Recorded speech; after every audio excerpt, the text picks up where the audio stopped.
যারা আমাদেরকে মৌলবাদী বলে গালি দাও তারা হচ্ছে সব আগাবাদী। এবার বলেন তো, গাছের আগায় শক্তি বেশি না গোড়ায় শক্তি বেশি? আসতে বললেও অজ হবে না, আগায় না গোড়ায়? উনি বলতেন বাড়াবাড়ি বেশি তোমরা কইরো না, না হয় 18 কোটি মানুষ গাছের গোড়ায় একটা ঝাঁকুনি দিবে, মামুর বাড়ি দিল্লি গিয়ে তোমরা পড়বা। দিল্লি গিয়ে পড়েছে। ওনার প্রত্যেকটা কথা আজকে বাংলার মাটিতে বাস্তবে রূপ ধারণ করেছে, ঠিক কিনা বলেন? আচ্ছা, আর একটা বিষয় দেখেন, ওনাকে বলা হয়েছিল উনি হচ্ছেন রাজাকার, আর উনি সংসদে দাঁড়িয়ে বলেছিলেন আমাকে রাজাকার বলে কেউ যদি প্রমাণ করতে না পারে 10 কোটি টাকার মানহানি মামলা করব। আর একটা কথা উনি বীর পুরুষের মতো বলেছিলেন, সেটা হচ্ছে যদি কেউ আমাকে রাজাকার বলে রাজাকার প্রমাণ করতে না পারে বুঝতে হবে সে পিতৃ পরিচয়হীন অবৈধ সন্তান। তাহলে এখান থেকে কি শিক্ষা? আপনি কথা বলবেন বাঘের মতো, বিড়ালের মতো 500 বছর বেঁচে থাকার কোনো দাম নাই, সিংহের মতো 1 ঘন্টা গর্জন দিয়ে আমরা বাঁচতে চাই। আচ্ছা, এবার আমি কিছু কথা বলে শেষ করে দেই আমার ভূমিকার কথা। এটা আমার হাতে কি? নীলফামারী মানুষের সাউন্ড আছে ভাই, এটার নাম কি? এটা দিয়ে দেশ চলুক, এটা আমরা সবাই চাই কি চাই না? এটা দিয়ে যদি আইন কায়েম হয় দেশে কি ইনসাফ থাকবে কি থাকবে না? আমি জাস্ট বোঝাবার জন্য একটা এক্সাম্পল দিয়ে মূল বিষয়ে ফিরে যাব। আচ্ছা, এই যে আমার মোবাইলওয়ালা ভাই, একটু দাঁড়ান তো কলিজার ভাই, আপনি দাঁড়ান, কোনো ভয় নাই, কোনো ভয় নাই, কোনো ধমক দেব না। আপনার নাম কি? মানিক ইসলাম। একবার তাকান তো সবার দিকে। না, ওকে ধমক দিব না, আমি এমনি জাস্ট বোঝাবার সাথে দাঁড় করিয়েছি। মানিক ভাই দিকে তাকান। ওকে দেখা যায় না? মনে করেন যে মানিকের ডান পা আমি আজকে রেগে কেটে ফেললাম, খেপে। বসে পড়ো, বসে পড়ো। আচ্ছা, এখন তার পা কেটে ফেলেছি, কালকে আপনারা আমাকে ধরে, আসিফ হুজুরকে ধরে জেলখানায় দিলেন। আর দুপুরের পরে জজ আদালত আসলো, জেলা আদালতে গিয়ে আমার বিচার হলো কি যে মানিকের পা কাটার জন্য আসিফ হুজুরের 1 লাখ টাকা জরিমানা আর হচ্ছে 1 বছরের জেল। আচ্ছা, কোনো বিচার এটা কি সঠিক হলো কিনা ওজন, আমার কথা বোঝেন আগে বল। আচ্ছা ঠিক আছে, আবেগ কাজ করছে, বিবেক কাজ করে নাই। না সমস্যা নাই, এই জোশ লাগবে, কথা বলার সময় জোশের দরকার আছে। তো কোনো ওজন বা কোনো বিচার ঠিক আছে কিনা এটা বোঝার জন্য লাগে দাড়ি পাল্লা। কি পাল্লা? আচ্ছা, তো আমাকে দিয়েছেন 1 বছরের জেল আর 1 লাখ টাকা জরিমানা। তো বিচারটা সঠিক হলো কিনা দাড়ি পাল্লা নিয়ে আসে। ডান পাল্লায় দেন মানিকের ডান পা, আর বাম পাল্লায় দেন আসিফ হুজুরের 1 বছরের জেল আর 1 লাখ টাকা জরিমানা। এবার টান দেন তো সমান সমান হবে? বলেন সবাই, সমান সমান হবে? আচ্ছা, আপনি 3 বছর জেল দেন আর 3 লাখ টাকা করেন, এবার টান দেন, সমান সমান হবে? সমান সমান কেমনে হবে? কোরআন কি বলছে দেখেন, নাকের বদলে নাক, চোখের বদলে চোখ, কানের বদলে কান, ঠোঁটের বদলে ঠোঁট, পায়ের বদলে পা, জানের বদলে জান। এবার কি করবেন? ওর পা আমি কেটে দিয়েছি, আপনি আমার পা কেটে দেন। এবার ওরটা ডান পা, ওর ডান পা ডান পাল্লায় দেন, আমার ডান পা বাম পাল্লায় দেন, ধরে টান দেন, দেখবেন দুইটা সমান সমান হয়ে গেছে। ওমান হাকামা বিহি আদালা, এই কোরআন দিয়ে যে আইন জারি করবে সেই তো দেশে ইনসাফ প্রতিষ্ঠা করতে পারবে, ঠিক কিনা বলে? এই কোরআন দিয়ে রাজ কায়েম হয়ে গেলে কি আইন হবে? আল্লাযীনা ইম্মাক্কান্নাহুম ফিল আরদি আকামুস সালাহ। When someone becomes the prime minister of a country, the first thing he does is make salah compulsory. যখনই ইসলামী রাষ্ট্রে কোনো প্রধানমন্ত্রীকে নির্বাচিত হবে তার প্রথম কাজ হবে নামাজকে আল্লাহর জমিনে বাধ্যতামূলক কায়েম করা। যুবক ভাইরা আমার, অতএব কেউ যদি আগামীতে ইসলামের রাজ কায়েম বাদ দিয়ে, দ্বীনকে কায়েম করা বাদ দিয়ে, আল্লাহর জমিনে আল্লাহ কোন আইনকে বাদ দিয়ে কোন স্বৈরাচারকে আমার দেশের গদিতে বসাতে চায়, আমি আসিফ স্পষ্ট ভাষায় বলতে চাই, আগামীতে স্বৈরাচারকে দমানোর জন্য এই নীলফামারীর জমিন থেকে একটা শহীদ আবু সাঈদ নয়, একটা শহীদ মুগ্ধ নয়, হাজার হাজার যুবক বুকের তাজা রক্ত দেওয়ার জন্য মাথায় কাফনের কাপড় বেঁধে রাস্তায় জীবন দিতে নামবে। 2 হাত তুলে বলো সবাই এবার, ঠিক কিনা?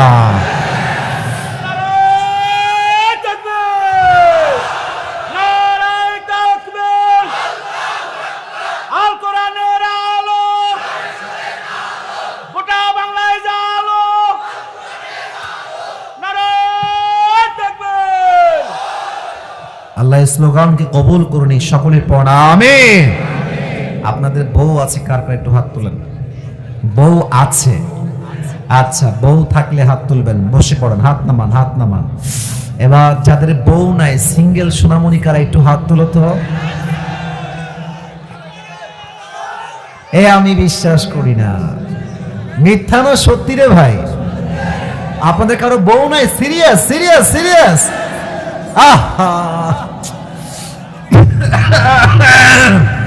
হাত নামান। আমি প্রায় এই কথাটা বলি আমার আব্বাজানদের জন্য, মায়েদের জন্য, যে আমার যুবকদের শীত দূর হবে কম্বল দিয়ে না, ল্যাব দিয়ে না, একমাত্র যুবকদের শীত দূর হবে দিনদার বউ দ্বারা। যুবক ভাড়া আমার, আল্লাহ আব্বাজানদেরকে বোঝার তৌফিক দান করে পড়েন সবাই আমিন।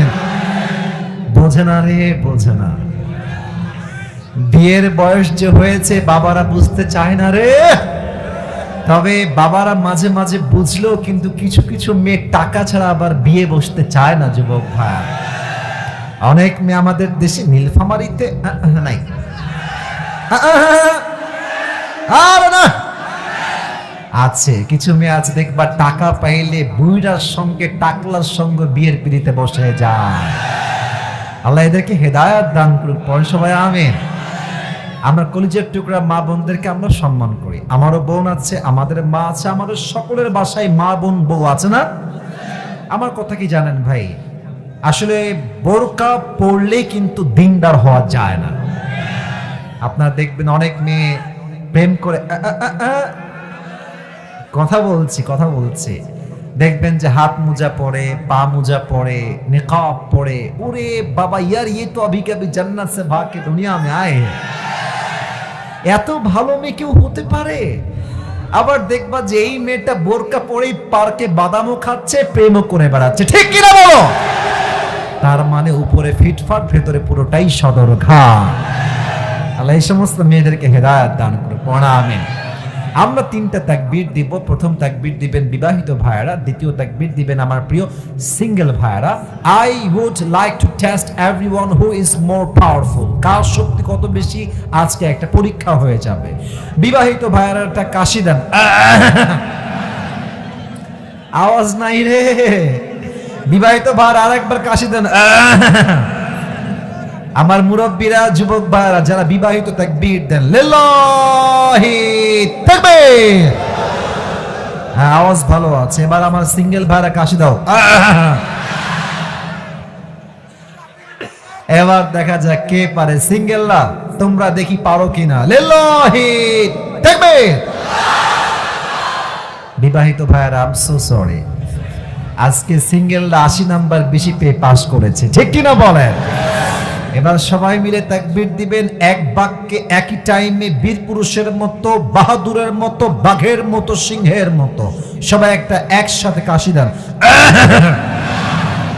হাত তুলে দিবেন, আমি দিচ্ছি, আমার সঙ্গে দেন। লিল্লাহি তাকবীর। আল কোরআনের আলো। ভুল হয়েছে। রাইট আনসার, সংসদে জালো। Let's try again together. আমরা আবার চেষ্টা করি। আল কোরআনের আলো, আল হাদিসের আলো। কোরআন হাদিস যেখানে, আলেম ওলামা যেখানে, ডোমারবাসী যেখানে, আল্লাহ তাআলা যেন কবুল করেন। জবান খুলে সবাই পড়া আমিন।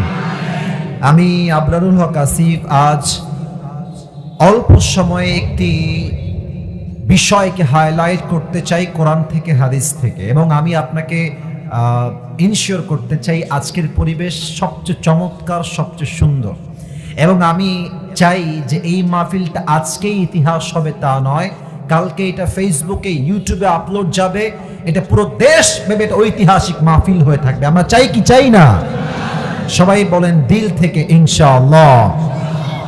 মনোযোগ বাড়ায় দেন সবাই, মেহেরবানি করে আমার চোখে চোখ রাখেন। আর আমি যখন ঠিক বলতে বলবো তখন কথা বলবেন, আদারওয়াইজ কোনো কথা বলা যাবে না।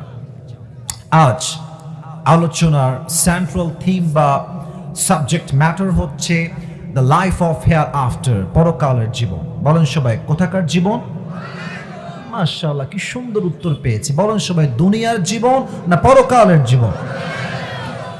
এবার আমাকে কিছু উত্তর দেন প্রিয় ভাইরা। আমরা যেখানে জীবিত এসেছি, বাসায় যে জীবিত ফিরে যাব, do you have any guarantee about it? কোনো গ্যারান্টি কি আপনাদের কারো কাছে আছে? কুল্লু নাফসিন যায়িকাতুল মাউত, everyone has to take the test of death. প্রতিটা মানুষকে মৃত্যুর স্বাদ গ্রহণ করাবে এক সত্তা। আওয়াজ দিয়ে বলেন সবাই, তিনি কে? নাম্বার 2, বুঝে উত্তর দেন আমার নীলফামারীর ভাইরা। বলেন তো, আপনার চিন্তায় আপনার কি মনে হয়, দুনিয়ার জীবন কি বেশি উত্তম না আখিরাতের জীবন বেশি উত্তম? এটার দলিল এই কোরআনে বলেন তো সবাই, আছে না নাই? আমার আল্লাহ তাআলা বলছেন 30 নম্বর পারা সূরাতুদ দুহা, আল্লাহ তাআলা বলছেন ওয়ালাল আখিরাতু খায়রুল লাকা মিনাল উলা, the life of hereafter is much more better than this worldly life. আল্লাহ তাআলা বলছেন, আমি আল্লাহ তাআলা আখিরাতের জীবনকে দুনিয়ার জীবনের চাইতে হাজার হাজার গুণ বেশি উত্তম বানিয়েছি। সুবহানাল্লাহ পড়বেন না আপনারা সবাই? এবার আমার দিকে সবাই তাকান তো, আমাকে একটু অবজার্ভ করেন। এই পেছনে, এই তিনজন, এই একেবারে সব ঠ্যাং ভেঙে দিব রে। একদিনের ওয়াজ, 1 ঘন্টা ওয়াজ না করলে কারো কলিজা ঠান্ডা হবে না আজকে, ঠিক কি না বলেন? খবরদার, কেউ উঠে গেলে আমার চোখ সবার দিকে আছে। কেউ যদি উঠে যায়, ওর লুঙ্গি টাইনা ধরে বসাই দিবেন, তবে লুঙ্গি যেন খুলে না যায়। সবাই তাকবীর দেন, লিল্লাহি তাকবীর। মুরব্বীরা, যুবক ভাইরা, আমার দিকে তাকান তো, আমাকে দেখে আপনাদের আনুমানিক আমার বয়স কত হতে পারে বলে আপনার মনে হচ্ছে? এই 65 কে বললো রে? এই তো 25, 30, 31, 32 অন অ্যান অ্যাভারেজ এরকমই আমাকে দেখে মনে হয়। আচ্ছা, এখানে এমন কোন মুরব্বী কি আছেন যে মুরব্বীর বয়স 50 আপ, 50 প্লাস, 50-এর বেশি কে আছে? একটু হাত তোলেন তো আব্বাজান। আচ্ছা আচ্ছা, হাত নামান, হাত নামান। আমি বলি, না না, এই মজা করা যাবে না, আমার কথা শুনে, আমি সিরিয়াস, মজা করা যাবে না প্লিজ, আমার কথা বোঝার ট্রাই করেন। বলেন তো এবার, দুনিয়ার জীবন কি বেশি লম্বা না আখিরাতের জীবন বেশি লম্বা? কত লম্বা? আপনি একটা আয়াত বলবো, জাস্ট একটা আইডিয়া দেওয়ার জন্য যে how much long time it is, কতটা লম্বা সময় হবে আখিরাতের জীবন। আমার আল্লাহ তাআলা বলছেন কোরআনুল কারীমের 30 নম্বর পারা সূরাতুন নাজিআতের একদম সর্বশেষ আয়াত, আল্লাহ তাআলা বলছেন কান্নাহুম ইয়াওমা ইয়ারাউনাহা লাম ইয়ালবাথু ইল্লা আশিয়াতান আও দুহাহা। এই দুনিয়ার জমিন থেকে যখন 80 বছরের মুরব্বী আব্বাজান বিদায় নিবেন, 100 বছরের মুরব্বী আব্বাজান যেই দিন বিদায় নিবেন, পরকালের জীবনটা যেই দিন শুরু হয়ে যাবে, পরকালের জীবনটা এত এত এত বিশাল লম্বা হবে। 100 বছরের মুরব্বী আব্বাজান ডাক দিয়ে বলবে, আল্লাহ আমার কাছে 100 বছরের হায়াত আজ আখিরাত দেখার পরে মনে হচ্ছে এটা একটা সকাল কিংবা একটা সন্ধ্যার মতো ছিল। আল্লাহু আকবার।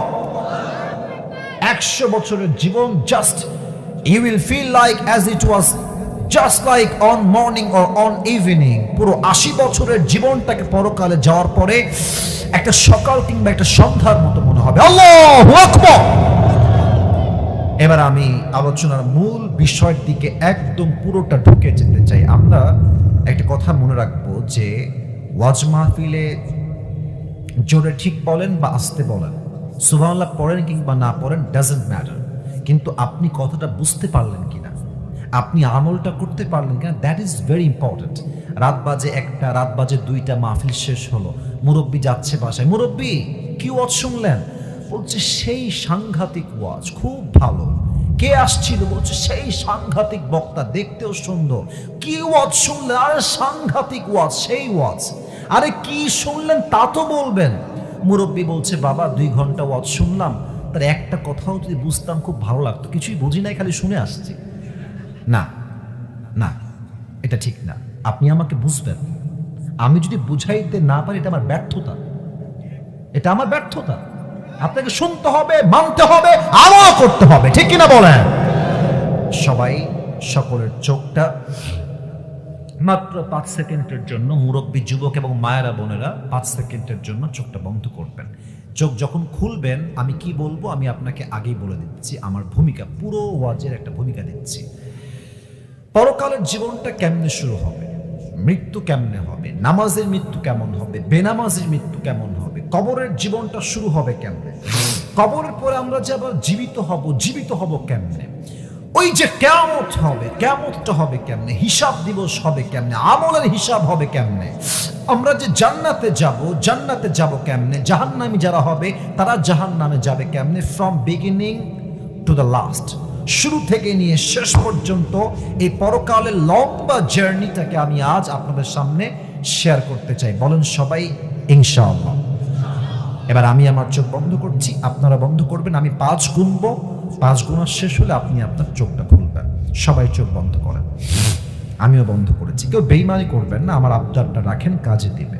আমি 5 গুনছি, 1 2 3 4 5। প্লিজ মুরব্বী যুবক ভাইরা আপনারা সবাই চোখ খুলেন, আমার দিকে তাকান। আমরা এখন বসে আছি নীলফামারীর ডোমার থানার অন্তর্গত বড়গাছার এই যে হাটটা আছে, হাটের ঠিক মেইন রোড থেকে বামে আমরা আজকে বসে আছি।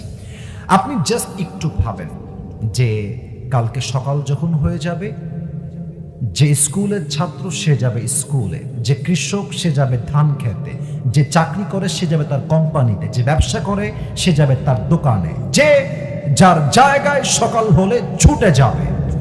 আজকের মাহফিলে আমার বলতে আরো সুবিধা, কারণ বিশ্ব রোডটা আমার সামনেই আছে। আমাকে বলেন তো আমার নীলফামারীর ভাইয়েরা, হাইওয়ে রোডে এই যে গাড়িটা যাচ্ছে, এদিক দিয়ে সব গাড়ি যাচ্ছে, আপনার গ্রিন লাইন, ন্যাশনাল, হানিফ, যত বাস যায় বিশ্ব রোডে, স্পিড কি কম হয় না বেশি হয়? বেশি হয়, অনেক বেশি হয়। 180, 90, 110, 20। ইভেন দেখবেন যে বাসের সামনে যদি একটা কুকুর পড়ে যায়, কখনো ভুলে হঠাৎ করে পড়ে গেছে, দেখবেন একদম ভর্তা হয়ে যায়। কারণ কি? স্পিড অনেক বেশি। এবার আপনি আমাকে সময় দেন বোঝাবার জন্য। কাল সকালবেলা আপনি বের হয়েছেন, আপনি যাবেন নীলফামারীর মেইন শহরে। এটা হচ্ছে বিশ্ব রোড, এটা হচ্ছে আপনার বাসার রাস্তা, এটা গলি, এটা হচ্ছে বিশ্ব রোড। আপনি আছেন সিএনজিতে, অটোতে বা বাইকে। আপনি জাস্ট রিক্সা নিয়ে যাচ্ছেন বা বাইক নিয়ে যাচ্ছেন, আপনি জাস্ট উঠেই ডান দিকে যাবেন। যখনই আপনি আপনার অটো নিয়ে, সিএনজি নিয়ে, বাইক নিয়ে বিশ্ব রোডে উঠেছেন, এট দ্য সেম টাইম এই পাশ থেকে হানিফ একটা বাস এসে আপনার সিএনজিতে বা বাইকে, অটোতে বা রিক্সায় এমন জোরে একটা ধাক্কা দিয়েছে, আপনি মুরব্বী বা যুবক বা মা কিংবা বোন, এক ধাক্কায় 40 হাত দূরে গিয়ে পড়েছেন। একটা ধাক্কা। এই কপালটা রাস্তার যে পিচ ঢালাও করা আছে, ঠাস করে একটা বাড়ি আছে, এক বাড়িতে মাথাটা ফেটে ফিলকি দিয়ে গল গল গল গল করে রক্ত বের হচ্ছে। আর বড়গাছা সব দৌড় দিয়ে আসছে, বাঁচাও বাঁচাও, এক বিশাল দুর্ঘটনা হয়ে গেছে, বাঁচাও তাকে। সবাই মিলে সবাই আপনাকে ধরেছে, অ্যাম্বুলেন্স কল দিয়েছে, অ্যাম্বুলেন্স চলে আসছে, কোনো মতে আপনাকে ধরে অ্যাম্বুলেন্সে নিয়ে নীলফামারী বা রংপুরের সদর হসপিটালে পাঠিয়ে দিয়েছে। আপনি senseless. You don't have a strength to talk with anybody. কথা বলার মতো কোনো শক্তি আপনার কাছে নাই। 24 ঘন্টা পর আপনি চোখ খুলেছেন, কোথায় আসলেন? দেখছেন যে রুমে আপনি আছেন, রুমের ছাদ সাদা, দেওয়াল সাদা, যেই বিছানায় আপনি শুয়ে আছেন বিছানার রংটাও সাদা, বালিশটাও সাদা, ফ্যানটাও সাদা, everything is just looking like a white colour. সবই হচ্ছে সাদা রং। আপনার মাথায় চিন্তা আসছে, আমি আসলে ছিলাম কোথায়, আমি আসলাম কোথায়? হঠাৎ করে আপনার চোখটা ঝাপসাতে ক্লিয়ার হয়েছে, দেখতে পাচ্ছেন আপনি কোথায়। দেখছেন পায়ের বরাবর বিশাল লম্বা একটা গ্লাস ফিটিং করা দরজা, ওখানে লেখা আছে এই রুমটার নাম হচ্ছে আইসিইউ। কখন নিয়ে যাওয়া হয় আইসিইউতে? যখন মানুষটার বাঁচার কোনো আশঙ্কায় আর থাকে না, জীবনের শেষ মুহূর্ত। তখন মুরব্বী আব্বাজান যুবক ছেলেটা মেয়েটা বোনটা একটা চিন্তা করবে, ইস, মুরব্বী ভাববে সারাটা জীবন কি করলাম, কার জন্য সুদ খেলাম, কার জন্য হারাম খেলাম, কোন বইয়ের জন্য হারাম চাকরি করলাম, ইস যদি আমি সুদ না খেতাম, ইস আমি যদি ঘুষ না খেতাম। প্রত্যেকটা যুবক সেই দিন আইসিইউর বেডে একটা কথা ভাববে যে আল্লাহ, ইস আমি পর্নোগ্রাফি কেন দেখলাম, আমি হারাম গান কেন এই কান দিয়ে শুনলাম, আমি হারাম প্রেম কেন করলাম। প্রত্যেকটা মেয়ে ভাববে, ইস আমি বোরকা কেন পরলাম না, পর্দা কেন করলাম না, মুখটা আমি কেন ঢাকলাম না, আমি নবীর সুন্নাহের আদর্শবান কেন হলাম না। আফসোস শুরু হয়ে যাবে। হঠাৎ দেখবেন আপনার রুমের জানালার থেকে একজন যুবক আকাশ থেকে জমিনে নেমে আসছে। এবার বলেন তো, যে আকাশ থেকে নেমে আসে সে কি মানুষ হয় না ফেরেশতা হয়? এবার তো উত্তরটা জোরে চাই, মানুষ হয় না ফেরেশতা হয়? ইসমুহু মালাকুল মউত, তার নাম হচ্ছে মালাকুল মউত। এখানে এসে আমাদের মাঝে আমরা দুইটা গ্রুপ হয়ে যাব। Number 1, the death of people those who perform the salah, and number 2 is the death of people those who do not perform the salah. এক হচ্ছে নামাজি বান্দার মরণ, আর এক হচ্ছে বেনামাজি বান্দার মরণ। নীলফামারীর ভাইরা কলিজা আঘাত করবে প্রত্যেকটা হাদিস আপনার প্লিজ মনোযোগটা বাড়ায় দেন। নামাজি বান্দার সামনে যখন মালাকুল মউত আসবে, তার দেহের জামার রং হবে সাদা, সাদা একটা লম্বা জুব্বা পরে মালাকুল মউত নামাজি বান্দার সামনে দাঁড়াবে, মুখে থাকবে লম্বা লম্বা চাপ দাড়ি। নামাজি বান্দাকে মালাকুল মউত ডাক দিয়ে বলবে, ইয়া আইয়াতুহান নাফসুল মুতমাইন্না উখরুজি ইলা মাগফিরাতিল্লাহি ওয়া রিজওয়ানিহি, এই প্রশান্ত আত্মা বের হয়ে আসো, আল্লাহর জান্নাত তোমার জন্য অপেক্ষায় আছে। সুবহানাল্লাহ পড়বেন না আপনারা? আচ্ছা আমার হাতের দিকে তাকান, এটা আমার হাতে কি দেখা যায়, এটার নাম কি? আওয়াজ কমে গেল, এটার নাম কি? আচ্ছা বলেন তো, এটা কি গোল না চারকোনা? চারকোনা। হাদিসটা বলি, কাফাম মিন নাফানিল জান্নাহ ওয়া হানুত মিন হানুতিল জান্নাহ। আল্লাহর হাবিব বলেছেন, নামাজি বান্দার রূহকে কবজ করবার জন্য আল্লাহ তাআলা জান্নাত থেকে একটা রেশমি রুমালের কাপড় দুনিয়াতে পাঠাই দিবে। বলেন সবাই সুবহানাল্লাহ। এটা হচ্ছে নামাজি বান্দার মরণ। আর বেনামাজির মরণ হবে বড্ড ভয়ঙ্কর। যারা বেনামাজি এখানে বসে আছেন, কান খাড়া করেন, দিল খাড়া করেন। বেনামাজির সামনে মালাকুল মউত যখন আসবে, তার দেহের রং হবে নীল, ব্লু কালার, তার দেহের পোশাক হবে কালো কুচকুচে, চোখ হবে বিশাল লম্বা লম্বা লাল লাল চোখ, পা থাকবে জমিনে, হেড তথা মাথা থাকবে আকাশ বরাবর, বিশাল লম্বা দেহ হবে মালাকুল মউতের। এই কুৎসিত চেহারা আর লম্বা দেহ দেখে বেনামাজির পুরো দেহটা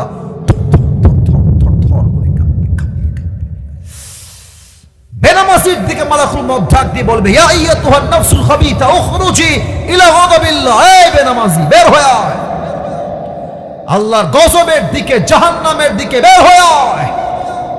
বেনামাজি একটা ধমকে আজরাইলের তার রূহটা বের হয়ে একবার ডান দিকে দৌড় দিবে, আরেকবার বাম দিকে দৌড় দিবে, আরেকবার পেছনের দিকে দৌড় দিবে। মালাকুল মউতের হাতে ধরা দিতে চাইবে না। এবার আমার বাম হাত দেখেন, মালাকুল মউত যে দেখবে যে আত্মা পালাচ্ছে, একবার বামে ডানে পেছনে, পেছন থেকে এমনি হাতটা দিয়ে এক থাবা দিবে বেনামাজির রূহের দিকে।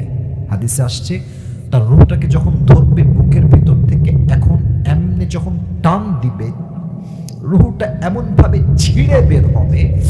একটা জীবিত ছাগলকে যাবেহ না করে তার চামড়া কেউ যদি কেচি দিয়ে বা ব্লেড দিয়ে অথবা ছুরি দিয়ে এমনি ছিঁড়ে ফেলে, ওই ছাগলটার যে পরিমাণ কষ্ট হয় তার চাইতে কমসে কম 70 গুণ বেশি কষ্ট দিয়ে বেনামাজি বান্দার রূহকে কবজ করা হবে। বলেন সবাই নাউজুবিল্লাহ। 70 গুণ বেশি কষ্ট। আল্লাহ আমাদের সবাইকে তুমি সে কষ্ট থেকে হেফাজত করো, সকলে পড়না আমিন। রূহ কবজ হয়ে যাবে, আপনার দেহ লাশ মাটিতে পড়ে থাকবে, বাস কবরের জীবন শুরু হয়ে গেল। তবে একটা প্রশ্ন এখন করব সবাইকে, মনে হয় 95% অফ দ্য পিপল আপনারা হয়তো ভুল উত্তর দিবেন, তাই আমি বলছি আবারও উত্তরটা ভেবে চিন্তে দিবেন। আবারও বলছি উত্তরটা ভেবে চিন্তে দিবেন। বলেন তো প্রিয় ভাইয়ারা, কবরে মোট প্রশ্ন হবে কয়টা? চারটা। আমি আবারও বলছি, কবরে প্রশ্ন হবে কয়টা? আমি প্রশ্ন করছি সবাইকে, আপনারা সবাই আমাকে উত্তর দিবেন। আমি বলছি প্রশ্ন, আপনারা উত্তর দেন। বলেন তো প্রথম প্রশ্ন, মার রব্বুক, তোমার রব কে? না, এটা আসতে হয়ে গেছে। বলেন সবাই, আমাদের সকলের রব এক সত্তা, তিনি কে? আল্লাহ আমার রব, এই রবই আমার সব। বলেন সবাই, আল্লাহ আমার রব, দমে দমে তনু মনে তারি অনুভব। সুবহানাল্লাহ পড়বেন না আপনারা? তোমার দুনিয়াতে আমি যেদিকে তাকাই, অথই নিয়ামতে ডুবে আছি সবাই। পাখপাখালির কণ্ঠে শুনি তাসবিহ কল রব, তাসবিহ কল রব। আল্লাহ আমার রব, এই রবই আমার সব। রব কে? নাম্বার 1। নাম্বার 2, একটা কথা না বললে আবার আজকের ওয়াজটাই সম্পূর্ণ হবে না। সরি, এটা বলতে ভুলে গেছি। আচ্ছা, আমার হাতে একটা কাগজ আমি নিলাম। মনে করেন যে এটা হচ্ছে একটা বই, প্রশ্নপত্রের বই। কি পত্রের বই? আপনাদের নীলফামারীতে সবচেয়ে বড় কলেজের নাম কি?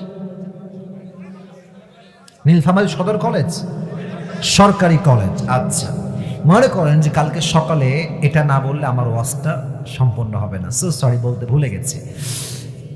কালকে আমার সরকারি কলেজে এক্সাম আছে, আপনার নীলফামারী সরকারি কলেজে। আমি একটা প্রশ্নপত্র নিলাম, বইয়ের প্রশ্ন আছে, বাংলাদেশের রাজধানীর নাম কি? আমি ব্রেন দিয়ে মুখস্থ করলাম, নাম হচ্ছে ঢাকা। আবার প্রশ্ন আসছে, বাংলাদেশের সবচেয়ে বড় সামুদ্রিক এলাকার নাম কি? সবচেয়ে বড় সমুদ্র সৈকত কোথায়? উত্তর লেখা আছে কক্সবাজার। ব্রেন দিয়ে মুখস্থ করলাম। আই রিপিট, আমি আবারও বলছি, ব্রেন দিয়ে মুখস্থ করলাম। এখন কেউ যদি ভাবে যে আমি ব্রেন দিয়ে মুখস্থ করলাম, তার মানে আমার সবসময় মনে থাকবে, ব্যাপারটা এরকম নয়। কালকে পরীক্ষা হলে গেলেন, প্রশ্নপত্র আসলো, দেখলেন যে লেখা আছে ক, বাংলাদেশের রাজধানীর নাম কি? ব্রেন দিয়ে মুখস্থ আছে, লিখে দিলেন কি? ঢাকা। কবরের প্রশ্ন যদি কেউ ভাবে যে আমি মুখস্থ করে যাব আর উত্তর দিয়ে দিব, ব্যাপারটা মোটেও এরকম নয়। কবরের প্রশ্ন ব্রেন দিয়ে নয়। যেই বান্দা ঈমান আনবে, আমল করবে এবং মানবে, সে তার ঈমান দ্বারাই প্রত্যেকটা প্রশ্ন জবাব দিবে। ঠিক কিনা বলে? 2 নম্বর প্রশ্ন হবে, ওয়ামান নাবিয়্যু আতারিফু হাযার রাজুল, do you know this person, who is he? তুমি কি তাকে চেনো? সেই ব্যক্তিকে? সবাই কিন্তু জবাব দিতে পারবে না। আমার মুখের দিকে তাকান তো সবাই, এটা আমার মুখে লম্বা লম্বা কি? না, উত্তর আসতে বলেন সবাই, এটার নাম কি? আচ্ছা, নীলফামারীর ভাইয়ের একটা কথা জিজ্ঞেস করি, আমাকে দাড়ি রেখে আনস্মার্ট লাগতেছে না? আসতে কেন আনস্মার্ট লাগতেছে? খ্যাত লাগতেছে না? আমি তো মনে করি, আচ্ছা দেখবেন কিছু কিছু মেয়ে আছে, মানে চাপ দাড়ি দেখলে এদের গায়ে একটু চুলকানি শুরু হয়ে যায়। দেখবেন যে অনেক মেয়ে আছে, দিনদার ছেলে পছন্দ করতে চায় না, গাঞ্জাখোরকে এরা বিয়ে করে যুবক ভাই। আবার তুমি বলবা যে আমি তো দাড়ি রেখেছি, 5 ওয়াক্ত নামাজ পড়ি, আপনি কি আমাকে বিয়ে করবেন? বলছেন না, আমি আপনাকে বিয়ে করবো না। কারণ কি? আপনার মুখে দাঁড়িয়ে আছে। আরে তুমি বাঘের ছেলে, বাঘের বাচ্চা, তুমি মুসলমানের সন্তান, তুমি বলবা একটা কথা, যেই মেয়ে আমাকে দাড়ির জন্য বিয়ে করতে চায় না, সে আমার বউ হওয়ার যোগ্যতাই রাখে না। নীলফামারীর ভাড়া। আর যেই মেয়ে আমাকে দাড়ির জন্য বিয়ে করতে চায়, সেই তো আমার বউ হওয়ার যোগ্যতা রাখে। ঠিক কিনা বলেন? এবার বলেন তো, আমার নবীর মুখে লম্বা লম্বা দাড়ি ছিল কি ছিল না? আমার নবীর মতো সুন্দর এই তল্লাটে দ্বিতীয় আর কেউ কি হতে পারে? যাদের চেয়ে সুন্দর তুমি, নবী আমার কামলি হিওয়ালা, দো জাহানের বাদশাহ তুমি, প্যারা নবী সাল্লি আলা, দো জাহানের বাদশাহ তুমি, প্যারা নবী সাল্লি আলা, যাদের চেয়ে সুন্দর তুমি, নবী আমার কামলি হিওয়ালা। সুবহানাল্লাহ পড়বেন না আপনারা সবাই? 2 নাম্বার প্রশ্ন শেষ। 3 নাম্বার, ওয়ামা দীনুক, তোমার ধর্মের নাম কি? বলেন সবাই, আমাদের ধর্মের নাম কি?